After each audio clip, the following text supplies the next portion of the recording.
Seguimos en Canal E. Vamos a saludar a Cecilia Degli Innocenti. Vamos a hablar con Cecilia sobre la reunión del Consejo de Seguridad de las Naciones Unidas que se reunió ayer, digo bien, ayer martes en Nueva York.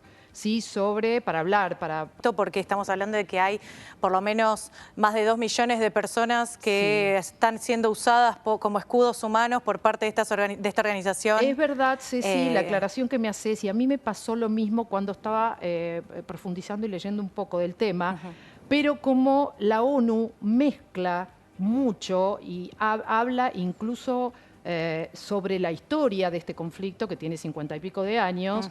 Ellos dicen, cuando presentaron... Miles, diría. Bueno, sí, es milenario desde ya, pero más profundo, ¿no? Sí. Más cruento.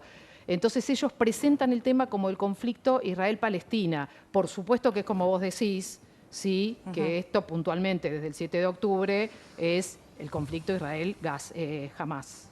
Sí, es difícil definirlo porque la realidad es que, como bien decías, es un conflicto milenario que tiene una raigambre confesional, pero también territorial. Y en estos márgenes nos movemos en lo que respecta a el conflicto hoy, que inició, como bien decías, este nuevo capítulo, ¿no? Inició el 7 de octubre porque recordemos que en los últimos 2 años se intensificaron los ataques no solamente del ala armada de Hamás, sino también desde las fuerzas de defensa de Israel en todo lo que es el territorio no solamente de la Franja de Gaza, sino también en Cisjordania y en los Altos de Golán, que es territorio ocupado por Israel que pertenece a Siria y en donde hay asentamientos ilegales de colonos israelíes que en parte motivan un poco la escalada de este conflicto. Sí. Y acá viene un poco lo que pasó en la ONU, porque incluso, Marian, el tema fue que más allá del debate que hubo en el Consejo de Seguridad de la ONU, que es el órgano, vamos a decirle, ejecutivo, y que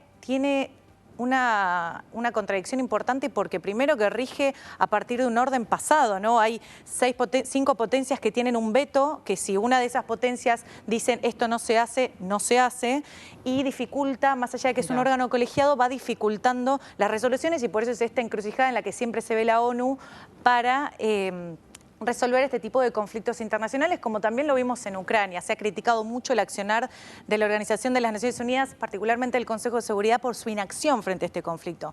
Pero hay que ver también cuáles son los intereses que hay detrás de los países que tienen la banca permanente en el Consejo de Seguridad. Tal cual. Volviendo un poco a lo que decíamos de los asentamientos de colonos israelíes, que esto también se mete incluso en política interna de Israel, que eso lo podemos hablar después.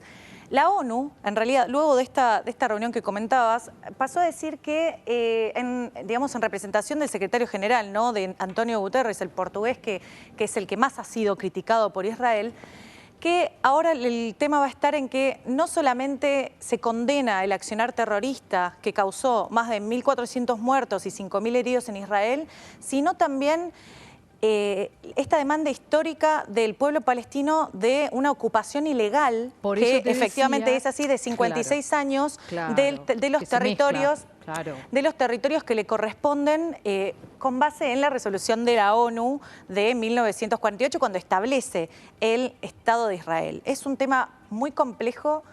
Y el tema de la ONU, bueno, un poco lo que traías a la mesa es esto. De hecho, Israel hoy digamos que le ha sacado las cartas, las credenciales para que los representantes de la ONU, entre ellos el jefe de la misión humanitaria de la ONU, pueda estar en Israel, en críticas fuertes a esta postura que manifestó Guterres, que se mantiene firme igual.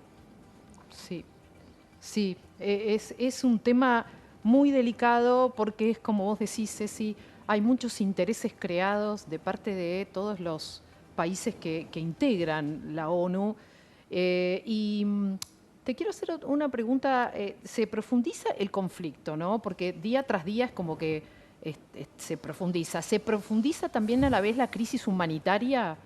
Sin dudas. Acá, y esto es un tema central, partiendo un poco, a ver, para explicar lo que fue la postura de la ONU, que creo que se condice con muchísimos gobiernos del mundo, inclusive con una declaración que hizo el expresidente de Estados Unidos, Obama, más allá de lo que haga la administración de Washington, ¿no? Es el tema de las víctimas civiles tanto como, a ver, creo que no hay dudas de que se condena rotundamente el ataque terrorista sanguinario de Hamás en los kibbutz cercanos a la Franja de Gaza, pero eso no quita el respeto por el derecho internacional, que no solamente lo dice la ONU, sino también lo dicen distintos países. El derecho internacional a la cual Israel adhiere, Estados Unidos, por ejemplo, no adhiere a todos los tratados de tratamiento de refugiados o mismo de las civiles en contexto de guerra, pero claramente Israel sí. Estados Unidos está a favor del derecho de defensa de Israel. Claro, pero lo primero que pusieron sobre la mesa en esta reunión. Pero hay algo distinto a diferencia de los conflictos anteriores que se manifestó en este conflicto irresuelto territorial, primero territorial y después podemos hablar de lo confesional, pero territorial entre Palestina e Israel y una ocupación ilegal que esto no lo puede negar nadie, que ha hecho Israel de distintos territorios desde 1967, después de una de las guerras árabes israelí que le permitió expandir su territorio y ocuparlo a través de, digamos, comunidades, ¿no? Colonos que fueron, digamos, corriendo hacia los márgenes a los palestinos que se habían quedado en esos territorios. Por eso me parece importante que separemos, ¿no? Esto de... Exacto. Una cosa es este ataque terrorista que hizo Hamás, que no es el primero. Lo que pasa es que de esta envergadura sí fue tan gigante. No tiene precedentes. No tiene precedentes, ni tampoco por la falta de previsión de las fuerzas de defensa y la fuerza de inteligencia de Israel, que son de las más poderosas del mundo. Sí, acá hay, como si te dijera, gato encerrado. Todavía ni Israel ni las fuerzas de Estados Unidos pueden explicar cómo fue que Hamás pudo perpetrar semejante ataque después de años de planificación. E incluso, Marian, en los días anteriores, no solo un jefe de inteligencia egipcio, sino también inteligencia de Estados Unidos, le había advertido al gobierno de Benjamín Netanyahu acerca de que habían movimientos extraños en torno a la frontera con la Franja de Gaza. Esos son temas que no son menos importantes porque a nivel internacional me parece que la condena al atentado de Hamás está clara. El tema está ahora en el tratamiento de los civiles, que como traías antes, estamos hablando de más de 1 millón de desplazados, 1.200.000 desplazados en Gaza, más de 5.500 muertos, en su mayoría niños, y recién ahora se está empezando a liberar ciertos pases humanitarios que hasta el momento Israel no había accedido, ¿no?